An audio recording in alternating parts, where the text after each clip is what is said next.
Saludos. A continuación se estará tratando el tema de destilación orientada a los procesos industriales. Esta exposición va a estar siendo impartida por su servidora Emily Raquel Abrodini y mis compañeros Luis Roberto Pimentel, Jaciel Antonio Mateo, Alan Bernal Hernández y Emil Mateo Rosado.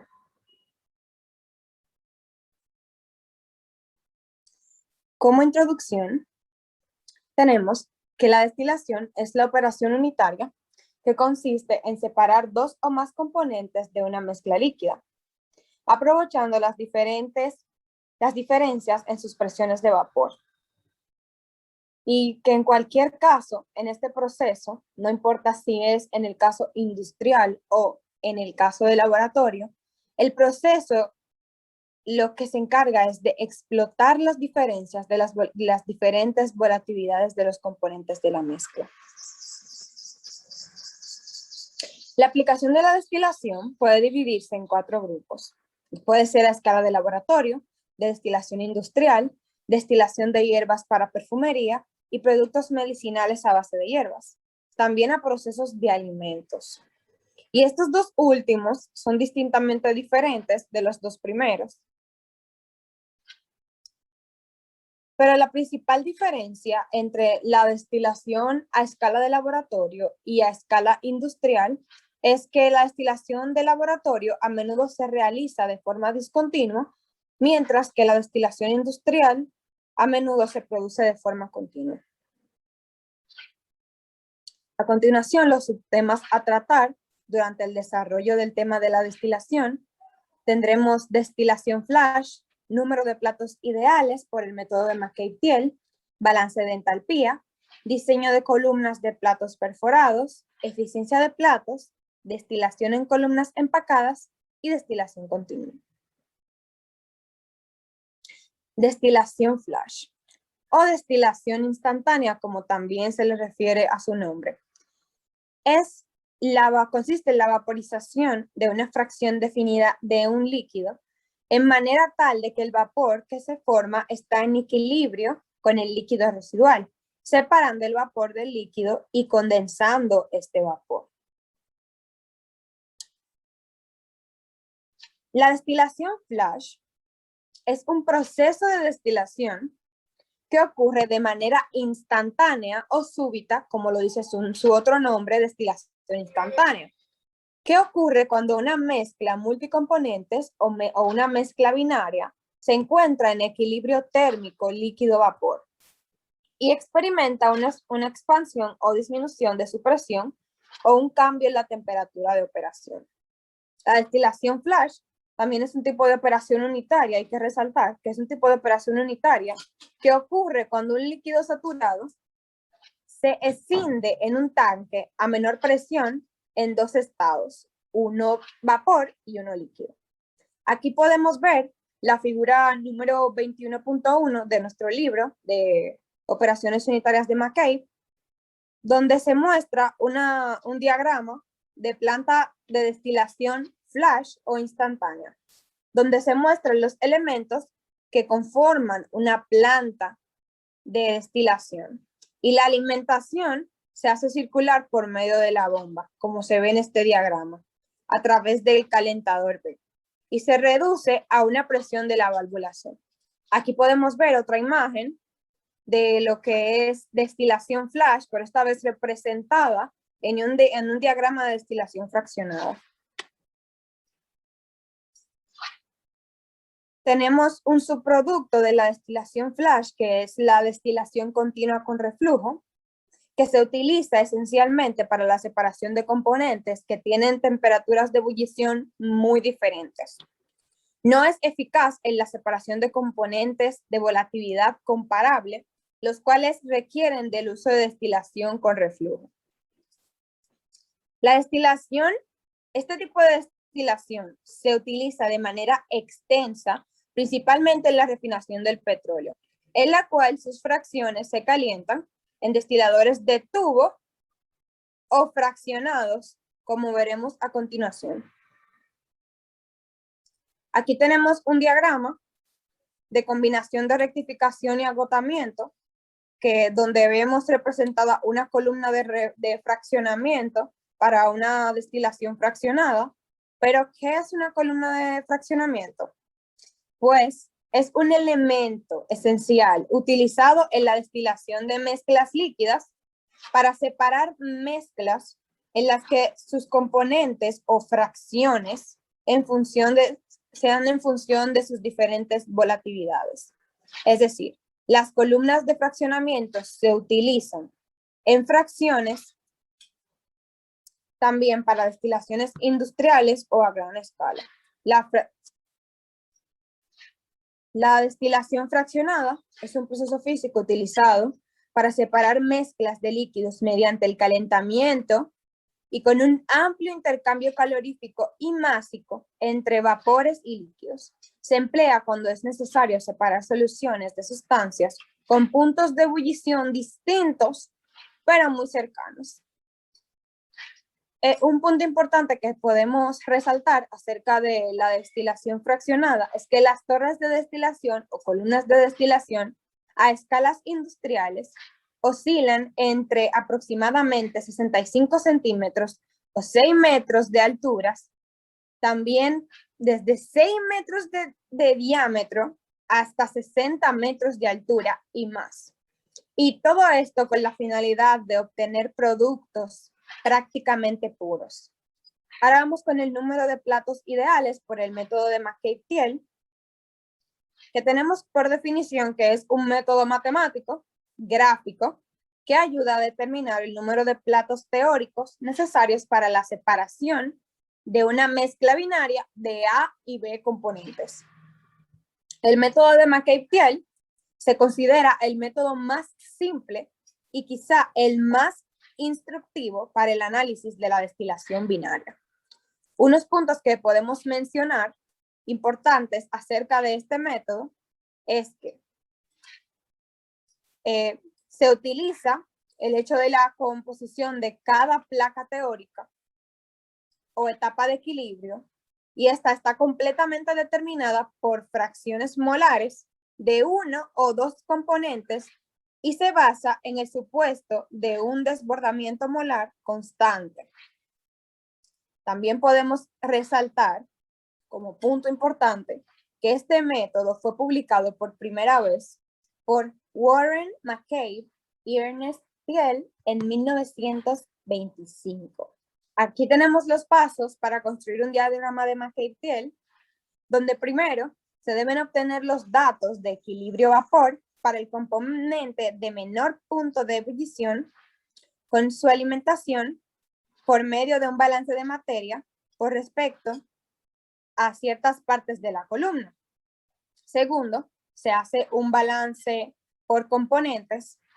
Tercero, se realiza un análisis de las columnas de fraccionamiento y de esta forma se facilita utilizando el concepto de relación de reflujo, para el que se emplean diferentes modalidades y se utilizan dos ecuaciones para estas relaciones. Primero, la ecuación 21.21 y segundo, para el reflujo molar constante, haciendo algunas modificaciones, se obtiene la ecuación 21.22. Y finalmente, para la determinación de la gráfica, se siguen los pasos y hasta obtener como resultado una gráfica de este tipo. Este diagrama que vemos aquí es del tipo McCabe-Thiele para la destilación de alimentación binaria, donde los ejes vertical y horizontal se dibujan del mismo tamaño. El eje horizontal sería para la fracción molar, eje horizontal identificado como X, del componente de menor punto de ebullición de la alimentación de la fase líquida, y el eje vertical identificado por Y para la fracción molar y también para el mismo componente, pero en fase de vapor. Saludos, mi nombre es Cecil Mateo. Yo les voy a estar hablando sobre el plato de alimentación y la línea de alimentación. En una columna de destilación puede variar la velocidad de la alimentación, tanto en el líquido como en el vapor, o en ambos, dependiendo de la condición térmica a la que entre la alimentación. existe un parámetro que nos va a ayudar a identificar esta condición térmica de la alimentación y ese parámetro es Q, que se define como los moles de líquido que fluyen a la sección de agotamiento como consecuencia de cada mol introducido en la alimentación. A la hora de hablar de la alimentación podemos distinguir 5 tipos o 5 estados de alimentación. El primero es la alimentación como líquido frío. En este Q va a tener un valor mayor a 1. Esto se debe a que el líquido va a entrar frío al plato de alimentación y por lo tanto una fracción del vapor que va subiendo a la zona de rectificación se va a condensar y eso va a hacer que la fracción de líquido que baja a la sección de agotamiento sea mayor a 1. También está la alimentación como líquido saturado. En este caso Q va a ser igual a 1. Eso se debe a que como al fluido que va a entrar a la columna va a estar en la temperatura de saturación, no va a ocurrir un cambio de calor latente entre el vapor y el fluido, por lo tanto el vapor va a seguir su camino igual y todo el líquido que entra a la columna va a descender a la sección de agotamiento. También tenemos la alimentación parcialmente vaporizada. Aquí el valor de Q va a variar entre 0 y 1. Esto se debe a que como el líquido no va a entrar todo líquido, sino que va a haber una parte de vapor. Por eso no se va a ir todo el líquido a la sección de agotamiento y por lo tanto el valor va a variar entre 0 y 1. También está la alimentación como vapor saturado. En este caso Q va a ser igual a 0. Esto se debe a que toda la alimentación va a venir en forma de vapor y por lo tanto se va a ir directamente a la zona de rectificación. También está el caso de la alimentación como vapor sobrecalentado. En este caso la diferencia de temperatura entre la alimentación y el líquido que va bajando a la zona de agotamiento es muy grande y por lo tanto va a ocurrir un intercambio de calor latente entre la alimentación y el líquido y como consecuencia una parte del líquido que va bajando se va a vaporizar y va a irse a la zona de rectificación, dando como resultado que Q sea menor a 0. Ahora vamos a ver dos ecuaciones que nos van a ayudar a calcular Q. Tenemos la del caso de la alimentación como líquido frío. En este caso se puede obtener a partir de la ecuación 21.27 y también el caso del vapor sobrecalentado tenemos la ecuación 21.28 donde tenemos los calores específicos del líquido y del vapor respectivamente. Tenemos también la temperatura de alimentación, las temperaturas del punto de burbuja y punto de rocío de la alimentación respectivamente y lambda como el calor de vaporización. Ahora vamos a definir propiamente lo que es la línea de alimentación. La línea de alimentación viene definida por esta ecuación, la ecuación 21.34. Como podemos ver, esta tiene la forma de la ecuación de la línea recta. Y en esta línea recta es donde van a estar la intersección de la línea de agotamiento y de rectificación. También es importante ver que esta ecuación solamente depende de Q y de la fracción molar de la alimentación en el componente más volátil. Y vemos que la pendiente de esta línea recta viene siendo menos Q sobre 1 menos Q.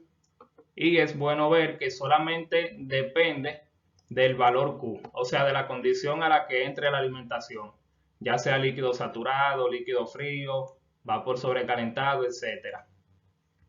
Esto es muy importante a la hora de la elaboración de los diagramas. Y también vemos que esta línea intersecta el valor X sub F, que también es algo de mucha importancia. Bien, ahora vamos a ver un pequeño ejemplo de todo lo que hemos visto. Dice, se va a diseñar una columna de fraccionamiento continuo para separar 30.000 kilogramos por hora de una mezcla de 40% de benceno y 60% de tolueno en un producto destilado que contiene 97% de benceno y un producto residual de 98% de tolueno. Estos porcentajes están expresados en peso. Se utilizará una relación de reflujo de 3.5 moles por un mol de producto. Los calores latentes molares de benceno y tolueno son 7.360 y 7.960 respectivamente. El benceno y el tolueno forman un sistema ideal con una volatilidad relativa de 2.5. La alimentación tiene una temperatura de ebullición de 95 grados Celsius a la presión atmosférica, discúlpenme, y nos piden determinar el número de platos ideales y la posición del plato de alimentación. Si la alimentación es un líquido a su temperatura de ebullición. Lo primero que vamos a hacer, antes de resolver propiamente el ejercicio, es determinar ciertos parámetros que nos permitirán construir la gráfica para la resolución. Estos parámetros son los que siguen aquí. Primero vamos a ver cómo se hacen los cálculos de las fracciones molares. Lo primero que debemos saber es que estas fracciones se hacen para el componente más volátil. Siempre en la destilación se trabaja como guía con el componente más volátil. En este caso es el benceno. Aquí tenemos estos pequeños cocientes. Estos no son más que el número que la masa entre el peso molecular, que eso es igual al número de moles. Como estamos trabajando con fracción molar, aquí simplemente esto es el número de moles, estos pequeños cocientes. Arriba tenemos la masa, que como vemos los porcentajes son en peso, por lo cual esa es la masa ya propiamente del compuesto. Y tenemos aquí el peso molecular. Para el caso del benceno el peso molecular es 78 y para el caso del tolueno es 92. Ahora para la pendiente de la línea de alimentación vamos a usar esta expresión que ya la habíamos visto en la ecuación 22.34. Aquí Q va a ser igual a 1. ¿Por qué? Porque nos dice el ejercicio que la alimentación va a ser un líquido a temperatura de ebullición. Y recordando que para los líquidos a temperatura de ebullición el valor de Q era 1. Aquí nos va a quedar una división entre 0. Y en cálculo nosotros decimos que eso tiende a infinito. ¿Qué significa eso? Que la línea de alimentación va a ser una línea vertical. Nosotros podemos recordar de geometría analítica y del cálculo que cuando una línea es horizontal, la pendiente es 0, pero cuando una línea es vertical, la pendiente tiende a infinito. Y finalmente la intersección de la línea de rectificación con el eje Y viene dada por esta expresión que la vimos en la ecuación 21.22 hace un rato. Entonces, ya habíamos calculado la fracción de benceno en el producto de destilado, aquí lo tenemos, y la ración de reflujo es 3.5, que nos lo da el ejercicio, y simplemente ya es sustituir. Aquí tenemos el valor. Ahora vamos a pasar a una hoja de Excel para terminar de resolver el ejercicio. Bien, ahora vamos a pasar a la elaboración del diagrama de Mackay-Thiel para determinar el número de platos ideales y el plato de alimentación.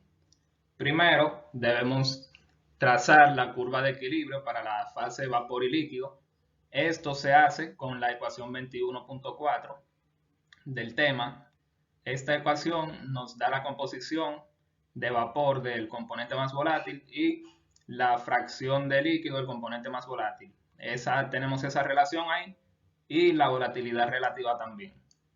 Debemos usar valores para X que vayan de 0 a 1, ya que estamos hablando de fracciones.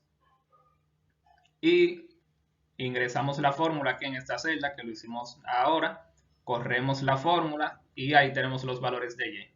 Ahora seleccionamos los datos, insertamos un gráfico de dispersión y ahora ya tenemos la curva ahí. Vamos a ajustar el valor de los ejes para que sea 1, para que se limite a 1 el valor de los ejes. Porque como ya sabemos, el diagrama tiene que ir de 0 a 1, porque es un diagrama de equilibrio de fases, que es donde se presenta la fracción de vapor y la fracción de líquido. Bien, ahí tenemos la curva. Ahí le estamos quitando las líneas de división para que se vea más elegante. Pusimos el color negro de la línea. Y ahora les damos un clic derecho al gráfico, seleccionar datos, agregar. Vamos a insertar la línea diagonal, le pusimos ese nombre. Y en valores de X seleccionamos estos y en valores de Y estos. Le damos a aceptar. Ahí graficamos la pareja de puntos 0,0 que está aquí y la pareja de puntos 1,1 que llega aquí. Y ahí trazamos la línea diagonal del diagrama. Hasta aquí tenemos el diagrama de de equilibrio listo. Ahora vamos a trazar las líneas de la composición de la entrada, la composición del destilado y la composición de los fondos. Recordando que ya habíamos calculado anteriormente esas composiciones y recordamos que la composición de la entrada nos dio 0.440. Ya es cuestión de poner la pareja de puntos adecuada. Asimismo, la composición de destilado nos dio 0.974 y colocamos una pareja de puntos que vaya desde ese punto en X hasta tocar la línea diagonal. Ese es el segundo paso. Y aseguramos esto trazando estas parejas de puntos. Aquí nos aseguramos que tenga el mismo desplazamiento en X y el mismo desplazamiento en Y, como podemos ver en esa pareja de puntos. Si tomamos como ejemplo esta, tenemos la pareja de puntos 0.440,0, que vendría siendo este punto de aquí, hasta el punto 0.440,0.440, que sería aquí. Como se ve, siempre va a tocar la línea diagonal. Esos son algunos conceptos de geometría que deberían repasar. Y simplemente hacemos el mismo análisis análogo para las diferentes líneas de las fracciones. Como siempre, para insertar las líneas, le damos clic derecho al gráfico, seleccionar datos, agregar y seleccionamos los datos. Ahora el siguiente paso es trazar la línea de alimentación. Como vemos anteriormente, la línea de alimentación, la pendiente nos había dado infinito, lo que significa que va a ser una línea vertical todo el tiempo. Así que por eso le cambiamos el valor aquí a 0.800 para que quede un poco más larga la línea que sobresalga por aquí, por el diagrama. Ahora insertamos la línea de rectificación. Para eso debemos trazar una pareja de puntos que vaya desde 0.216, que es la intersección en el eje Y de la línea de rectificación, que vaya desde ahí hasta aquí, hasta tocar la línea de destilado. Así se traza la línea de rectificación. Con esta pareja de puntos logramos ese objetivo y, como siempre, damos clic derecho al gráfico, seleccionar datos y agregamos los datos de la tabla. Hacemos lo mismo para la línea de agotamiento, que ahora debe chocar justamente aquí en la intersección de la línea de alimentación con la línea de rectificación. O sea, debe ir desde aquí, desde la línea de la composición del fondo hasta aquí. Introducimos estos valores que los inferimos por métodos de geometría analítica, estos tres, y este valor, el 0.558, lo debemos ir tanteando para que nos llegue hasta aquí. Ese fue el único valor que se tanteó. Esta pareja de puntos es la que va aquí y el 0.440 es la posición de la línea. Solamente tenemos que tantear ese punto. Ahora vamos a trazar los escalones. Eso se hace también. Lo primero es que debemos empezar los escalones desde aquí, desde la línea de destilado hasta que choque el diagrama, el diagrama de equilibrio. Luego debemos bajar ese escalón hasta que toque la línea de operación de rectificación. Y así seguimos, chocando solamente la curva del diagrama y las líneas de operación, que es esta de rectificación y esta aquí de agotamiento. Para eso trazamos las siguientes parejas de puntos, donde vemos que en el 0.974 es aquí donde empieza este punto, lo vemos aquí, y dejamos ese punto fijo en Y para que no se mueva, y solamente en X variamos los valores para que se mueva ahí. Ahora, para bajar esa línea, ponemos esta pareja de puntos también, que está fija el valor en X en 0.945, que es el último punto aquí. Así nos aseguramos que no se mueve en ese punto y solamente vamos a variar los valores en Y. Es un poco de tanteo y también un poco de geometría analítica. Ahora pusimos el video en pausa y terminamos de llenar los datos y ahí se ven todos los escalones hechos ya. Simplemente con el mismo procedimiento descrito y visto hasta ahora. Contamos el número de platos ideales, 1, 2, 3, 4, 5, 6, 7, 8, 9, 10, 11 y 12. Pero el número de platos es 11, no 12, porque el último plato es el hervidor. no es un plato de la columna en sí, sino que ese es el hervidor. Y el plato de alimentación es el plato número 7, como vemos aquí. Y aquí finalmente tenemos una comparación del gráfico que nosotros hicimos y del gráfico del mismo ejercicio en el libro. Así que de esta manera es como se construyen el método gráfico de McKay-Thiele para determinar el número de platos ideales y la posición del plato de alimentación. Hasta aquí mi parte. Mi nombre es Emil Mateo y yo voy a continuar ahora con la exposición. Yo voy a hablar un poco sobre lo que es el balance de entalpía. Las variaciones reales de las corrientes de vapor y líquido en una columna de destilación dependen de la entalpía, de la mezcla entre el líquido y el vapor. Las limitaciones impuestas por un sobreflujo molar constantes se pueden eliminar mediante un balance de entalpía, usando conjuntamente con el balance de materia y el equilibrio de fases. Los datos de entalpía pueden estar disponibles a través de un diagrama de entalpía-concentración y una base de datos de las propiedades termodinámicas, que estas generalmente son utilizadas cuando hablamos o las aplicamos en programas computacionales. Aquí tenemos la ecuación para un balance de entalpía para una columna de destilación, donde B sub n más 1 equivale a la velocidad del flujo del vapor en el plato n más 1. Tenemos H sub y n más 1, que es la entalpía específica del vapor ascendiente desde el plato n más 1. Tenemos L sub n, que es la velocidad de flujo del líquido en el plato n. Tenemos H sub xn, que es la entalpía específica del líquido que sale en el plato n. Tenemos también B sub A, que es la velocidad de flujo del vapor procediente en la entrada o la parte superior de la columna.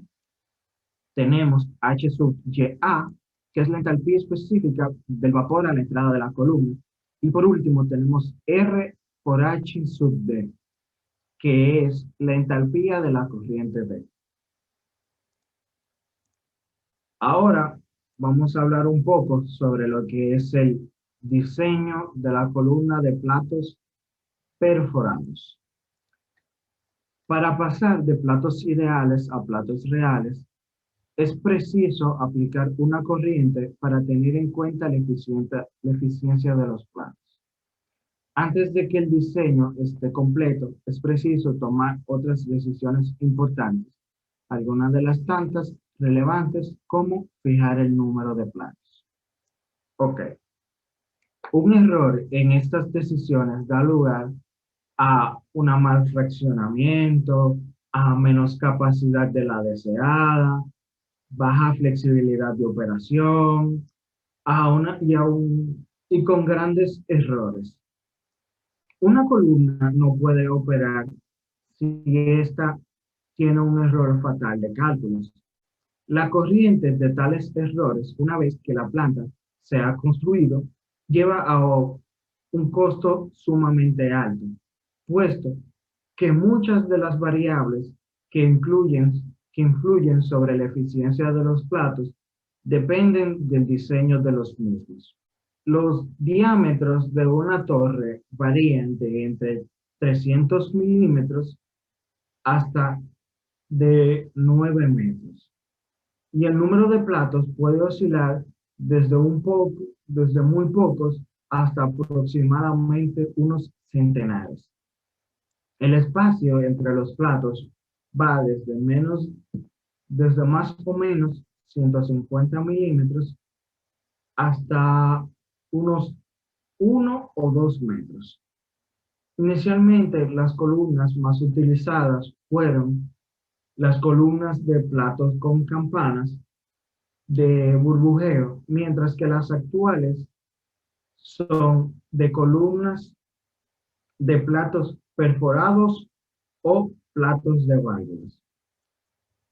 Las columnas operan a altas temperaturas o bajas presiones según éstas lo requieran. Es tal el caso que pueden llegar a trabajar hasta a 900 grados centígrados, que se alcanza generalmente cuando se trabaja con vapores de sólido o vapores de potasio. Los materiales que se someten a la destilación varían desde enormemente entre viscosos, difusividad, naturaleza corrosiva, entre otros tipos de materiales. Ahora vamos a hablar de lo que son las operaciones normales de un plato perforado.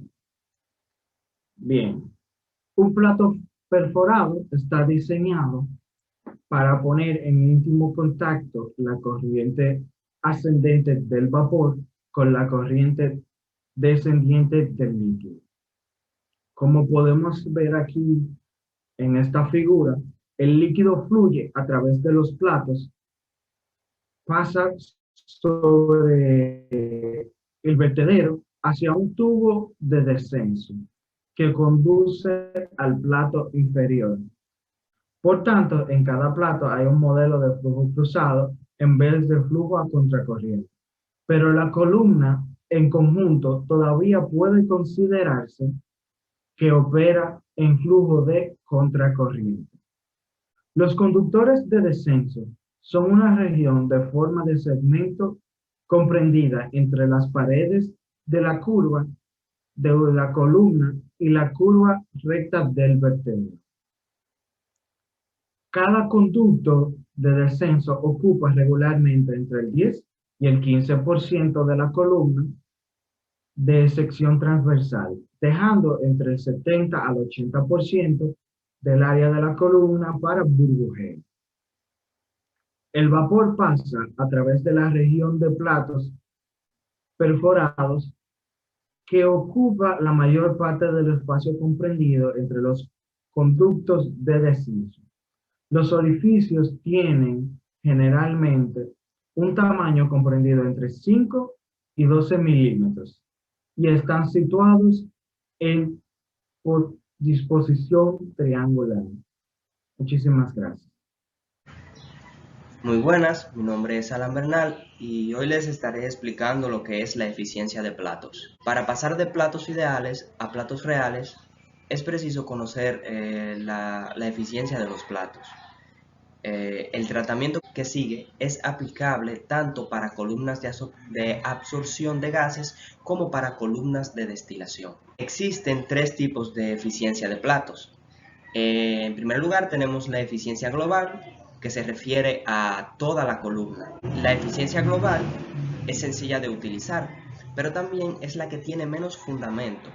Se define como una relación entre el número de platos ideales que se necesitan en toda la columna y el número de platos reales.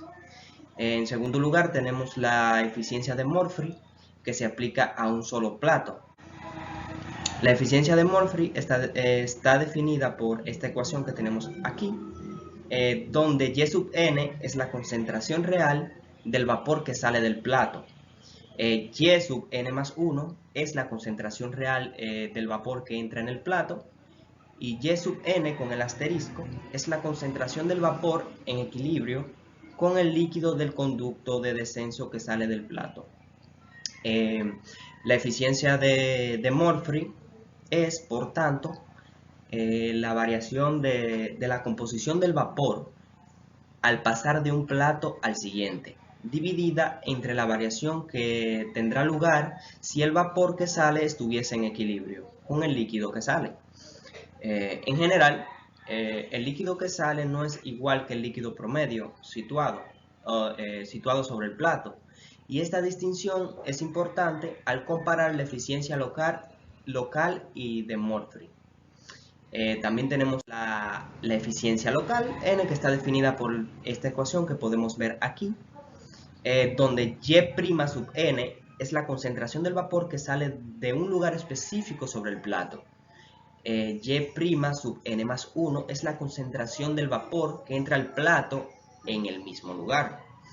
Y Y' sub En es la concentración del vapor en equilibrio con el líquido en el mismo lugar, puesto que Y' sub N no puede ser superior a Y' sub En. Una eficiencia local tampoco es superior a 1 o al 100%. También tenemos lo que es la relación entre las eficiencias de Murphy y la local. La variación de concentración desde X sub n hasta X sub n más 1 ocurre a la salida del conducto de descenso, puesto que el líquido que sale de este último se mezcla vigorosamente con el líquido del plato n más 1. La concentración del líquido sobre el plato es constante. La del vapor procedente del plato es también constante y no existen cambios o gradientes de concentración en las corrientes de vapor. Una comparación de las cantidades en la ecuación 20.69 y 21.70 que estaremos viendo más adelante indica que la eficiencia local y la de Murphy son iguales. La relación entre la eficiencia de Murphy y la eficiencia local depende del grado de mezcla del líquido, o sea, qué tan mezclado se encuentra el líquido, independientemente de que el vapor se mezcle o no antes de pasar al plato siguiente. Los cálculos han puesto de manifiesto solo una pequeña diferencia de eficiencia para vapor completamente mezclado o vapor no mezclado, pero el efecto de que no haya mezcla de líquido puede ser bastante grande. La mayor parte de los estudios han supuesto mezcla completa del vapor con el fin de simplificar los cálculos para diferentes grados de mezcla de líquidos. Como podemos ver aquí también, algunos investigadores de la Universidad de Delaware han desarrollado una correlación que está basada en el flujo de tapón o el flujo de pistón que lleva este líquido a través del plato con difusión de remolino en la fase líquida. Esto se representa en la figura 21.29 que estaremos viendo en la próxima diapositiva, como podemos ver aquí. También tenemos que, o sea, en la CISA se va a encontrar lo que es la eficiencia local, y esta gráfica se basa en el número de Peclet, que es el parámetro de la cual se guía esta gráfica. El número de Peclet es la siguiente ecuación, que es donde Z1 es la longitud de la trayectoria del fluido del líquido, D sub E es la difusividad del remolino, que se mide en metros cuadrados sobre segundo, y Z sub 1 se mide en M. El T sub L, que es el tiempo de residencia del líquido sobre el plato, que se mide en segundos. A continuación vemos lo que es el gráfico que relaciona la eficiencia de Murphy y la eficiencia local. Aquí, como he mencionado anteriormente, en la abscisa se encuentra lo que es la eficiencia local, y aquí en el otro eje se encuentra lo que es la eficiencia de Murphy. Ahora vamos a ver lo que es el uso de la eficiencia de Murphy. Bueno, cuando se conoce la eficiencia de Murphy, es posible utilizarla con más facilidad en el diagrama de McCabe-Thiele, que ya ha mencionado mi compañero anteriormente. La figura 21.31, que vamos a ver en la siguiente diapositiva, se presenta el diagrama para un plato real comparado con el de un plato ideal. Como podemos ver aquí, el triángulo ACD representa el plato ideal, y el triángulo ABE, que podemos ver aquí, el ABE, representa lo que es el plato ideal. En esta figura se presenta una curva de equilibrio efectiva para las eficiencias de Murphy iguales a 0.60. Observe que la posición de la curva Y' Y' sub E contra X sub E depende tanto de la línea de operación como de la verdadera curva de equilibrio. Ojo con eso. Una vez representada en forma gráfica, la curva de equilibrio efectiva, se realiza la habitual construcción de escalones, o sea, en el diagrama McCabe-Thiele, que mi compañero ya demostró, y se determina el número de platos reales. Hay que tener en cuenta que el hervidor no está sometido a la reducción por efecto de la eficiencia de los platos y se utiliza la verdadera curva de equilibrio para el último escalón en la sección de agotamiento. Y por último estaremos viendo lo que son los factores que influyen en la eficiencia de los platos. Bueno, aunque se han realizado muchos estudios sobre eficiencia de platos y se han presentado algunas correlaciones empíricas, el mejor método para predecir o para intentar encontrar una aproximación de la eficiencia aún está en discusión. Muchos autores han recomendado la correlación de O'Connell, pero esto es un diagrama que es un ajuste burdo de datos de 31 columnas de proceso con platos de campana de burbujeo.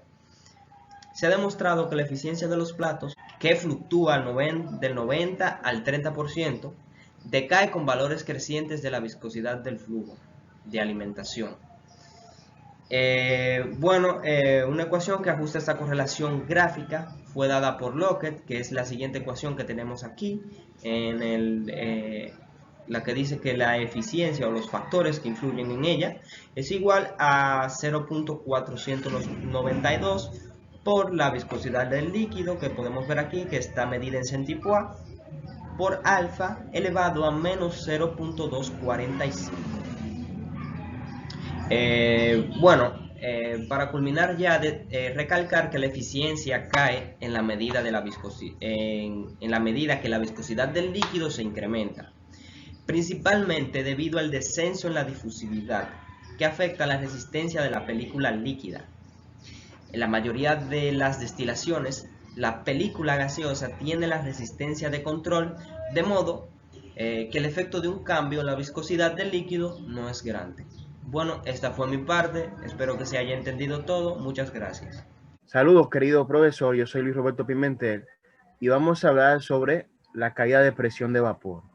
La caída de presión es lo mismo que decir pérdida de presión en el flujo del fluido de las tuberías.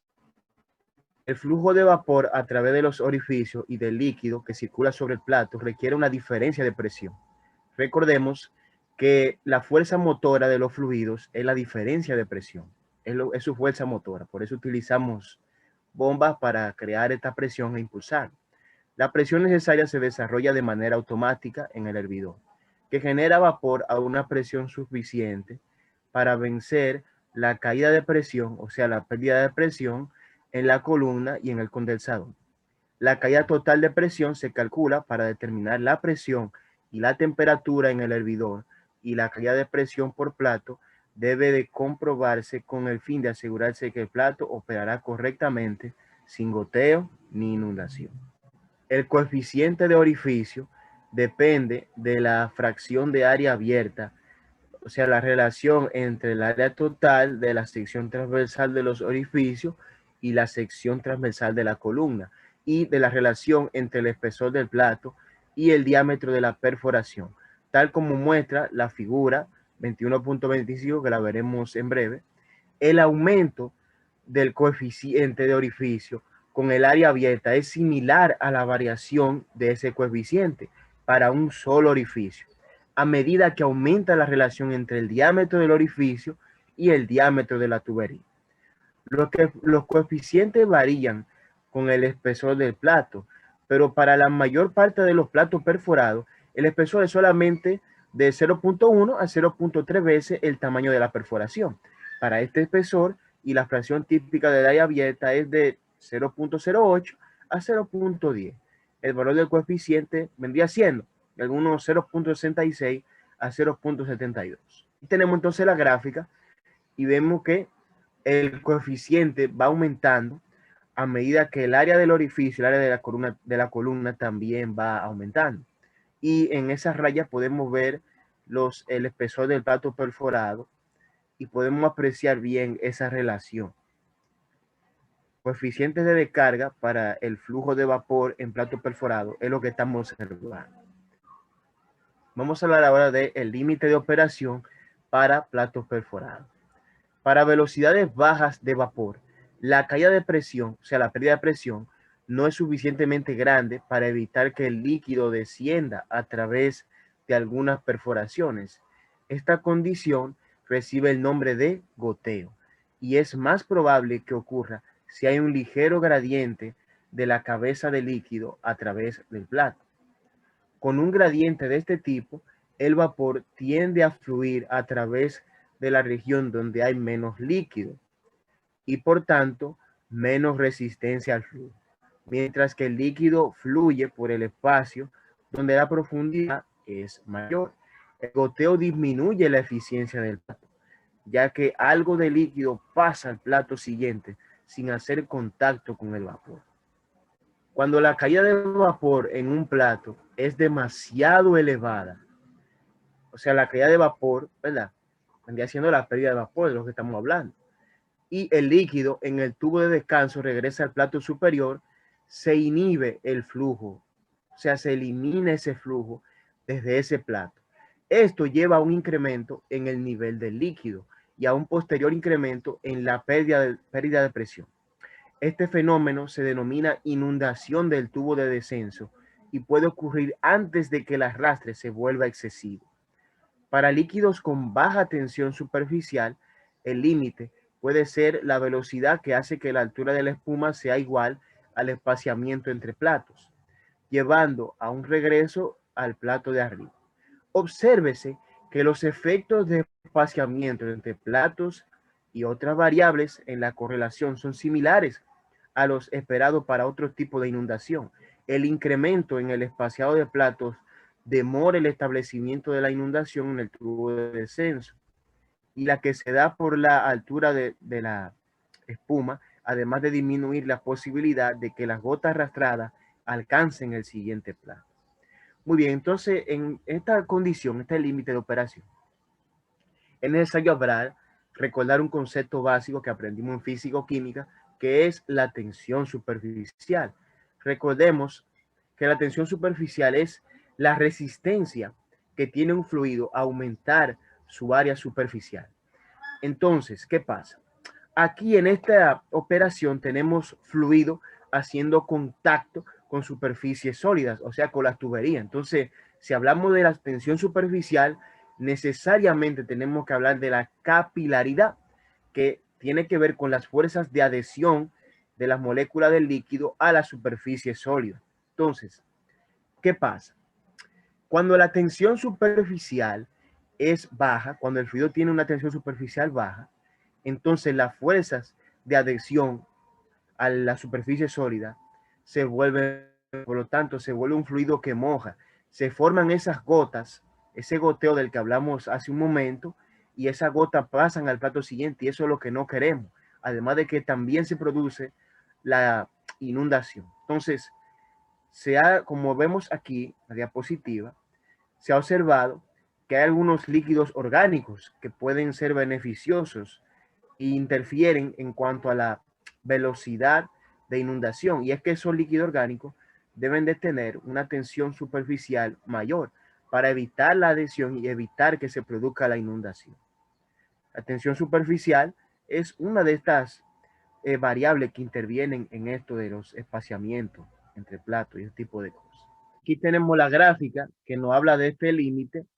Entonces podemos observar aquí que esta gráfica nos da el espaciado de platos y vemos que conforme va aumentando la velocidad, la relación entre la velocidad del flujo de masa del líquido a vapor, ¿verdad?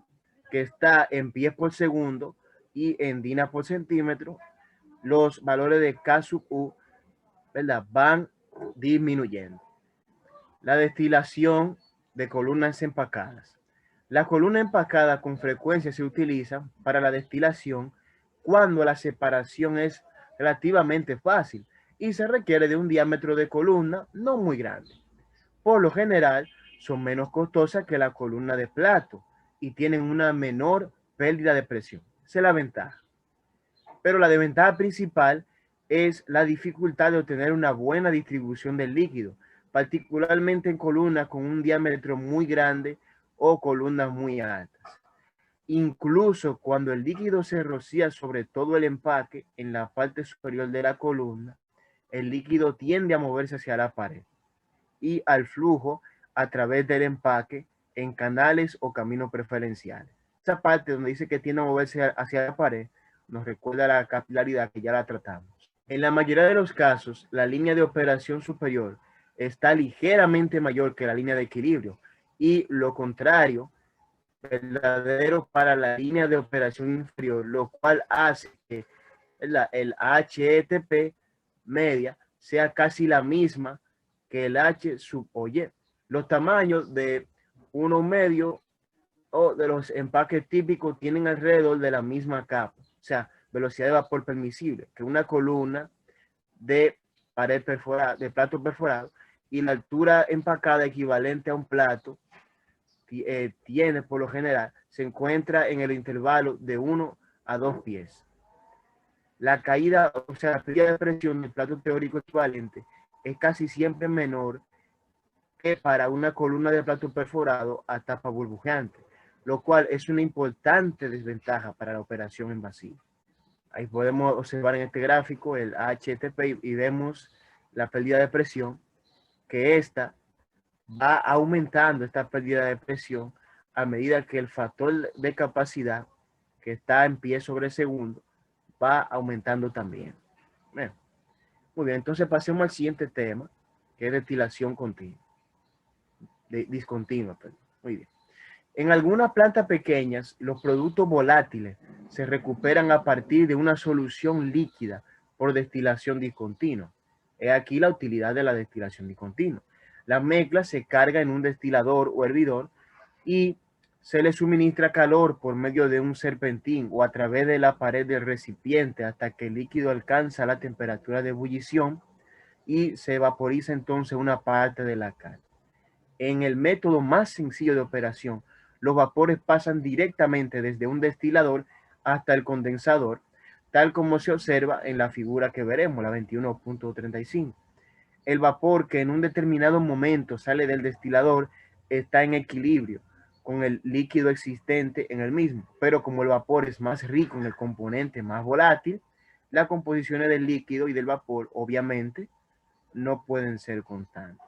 Es posible deducir una alternativa sencilla a la ecuación de Rayleigh para una mezcla ideal, tomando como base la volatilidad relativa.